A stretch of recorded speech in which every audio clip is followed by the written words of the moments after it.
Assalamualaikum warahmatullahi wabarakatuh. A'udzubillahi minasyaitonirrajim. Bismillahirrahmanirrahim. Alhamdulillahirabbil alamin. Wassalatu wassalamu ala Rasulillah. La haula wala quwwata illa billah amma ba'du. Pada teman-teman semuanya, semoga kabarnya baik-baik saja. Terima kasih karena sudah memberikan support dan juga kesetiaan untuk membangun channel ini. Pada kesempatan yang berbahagia ini, saya akan berbagi tentang materi sumber hukum Islam. Mudah-mudahan dengan pembahasan ini menjadikan kita bisa memahami ilmu-ilmu pengetahuan tentang sumber hukum Islam. Mari kita awali kegiatan pada hari ini dengan berdoa bersama-sama. Mudah-mudahan apa yang kita laksanakan diridhoi oleh Allah Subhanahu wa taala, dan terutama bagi teman-teman, sahabat-sahabatku semuanya yang belum menekan like dan subscribe untuk melakukan tombol tersebut karena ini gratis. Nah, mudah-mudahan kebaikan kalian dibalas oleh Allah Subhanahu wa taala. Ala diniyah wala kullu niyatin shalihah. Al-Fatihah. A'udzu billahi minasyaitonir rajim. Bismillahirrahmanirrahim. Alhamdulillahirabbil alamin. Arrahmanir rahim. Maliki yaumiddin. Iyyaka na'budu wa iyyaka nasta'in. Ihdinas siratal mustaqim. Siratal ladzina an'amta 'alaihim ghairil maghdubi 'alaihim waladdallin. Amin. Sahabat-sahabatku semuanya yang dimuliakan oleh Allah Subhanahu wa taala, untuk pembahasan tentang sumber hukum Islam, yang pertama adalah tentang pengertian sumber hukum Islam tersebut. Apa sih sumber hukum Islam itu? Jadi, sumber hukum Islam itu adalah suatu dasar atau suatu landasan dan rujukan utama dalam pengambilan hukum Islam.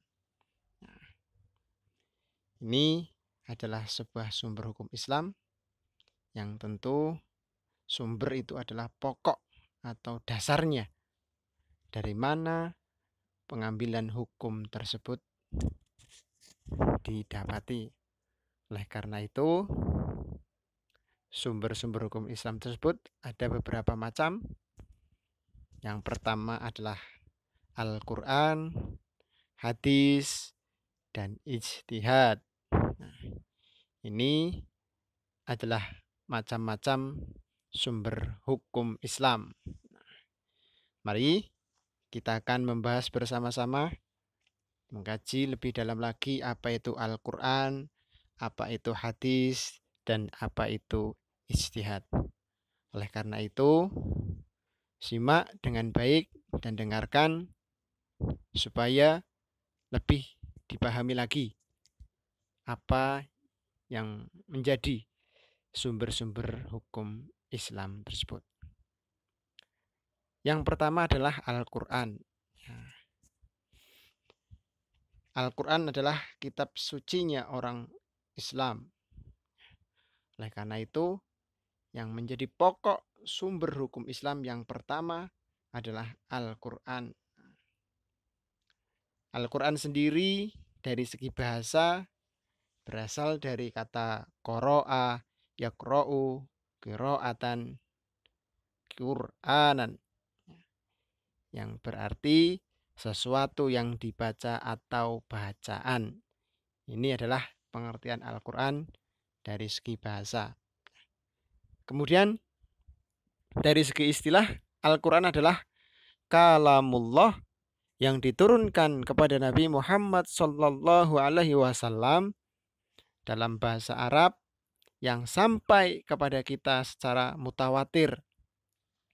Kemudian ditulis dalam mushaf, ya.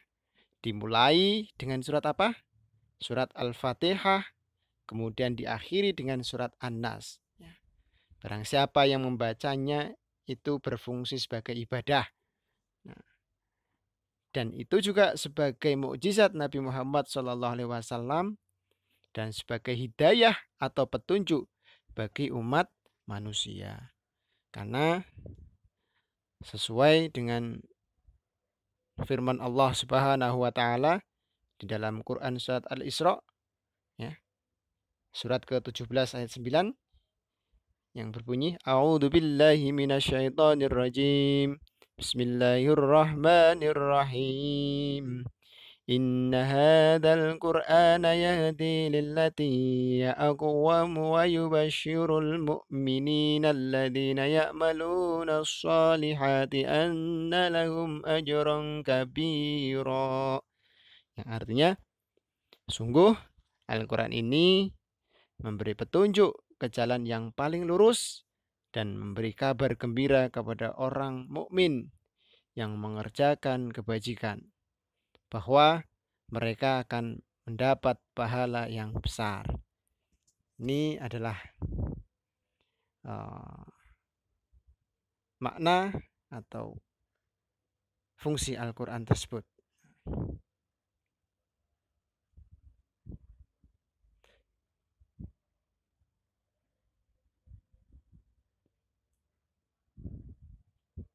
Nah, selanjutnya di dalam Al-Quran itu ada 30 juz.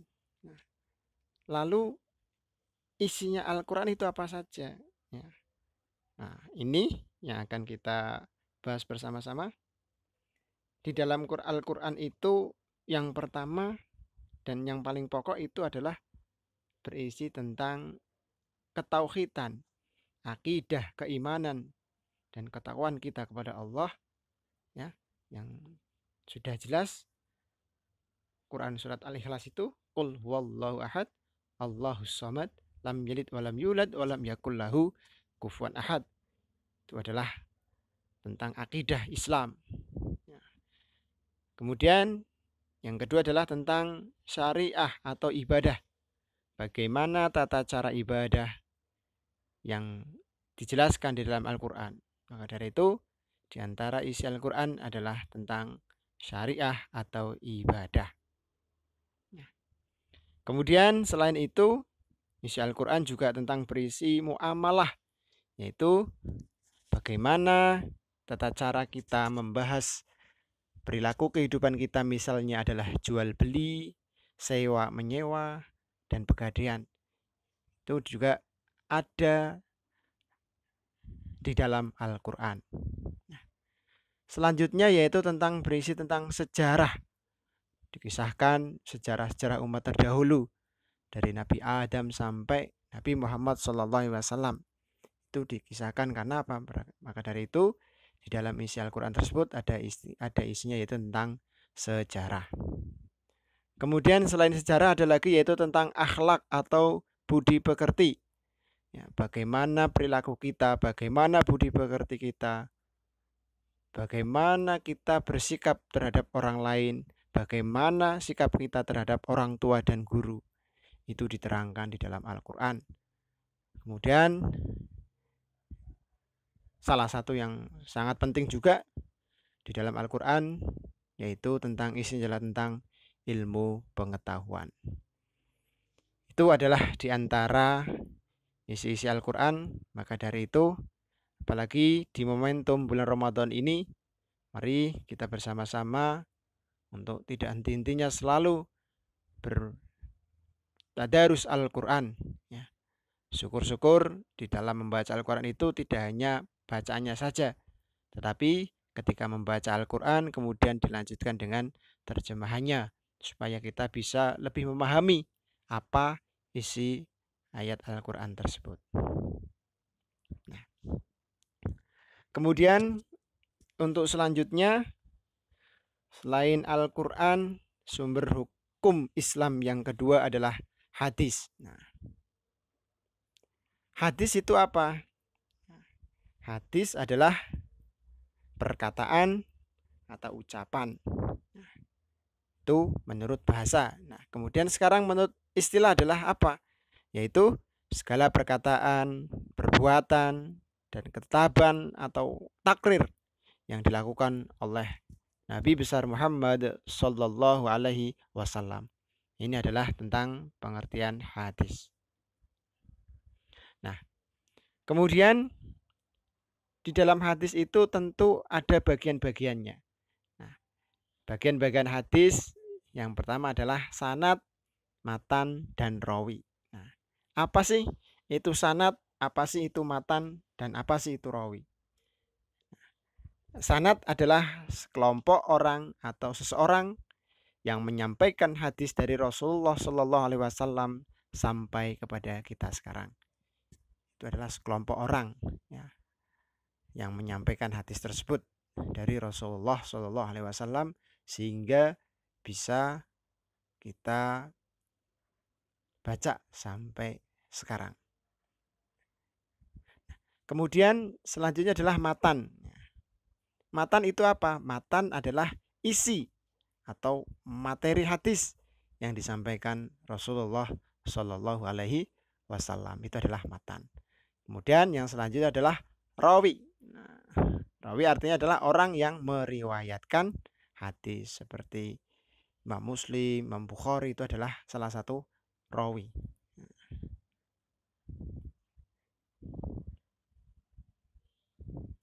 Selanjutnya fungsi hadis terhadap Al-Quran. Nah ini fungsi hadis terhadap Al-Quran itu apa? Yang pertama adalah menjelaskan ayat-ayat Al-Quran yang bersifat umum. Nah, jadi di dalam Al-Quran itu ada yang sifatnya masih umum, yang belum bisa dipahami. Maka dari itu kemudian dijelaskan di dalam hadis. Yang kedua adalah memperkuat pernyataan yang ada di dalam Al-Quran. Nah, jadi ketika ayat itu masih umum, kemudian diperkuat lagi oleh hadis Rasulullah SAW. Nah, kemudian menerapkan maksud dan tujuan. Yang selanjutnya adalah menetapkan hukum baru yang tidak terdapat di dalam Al-Quran. Itu adalah fungsi-fungsi hadis terhadap Al-Quran.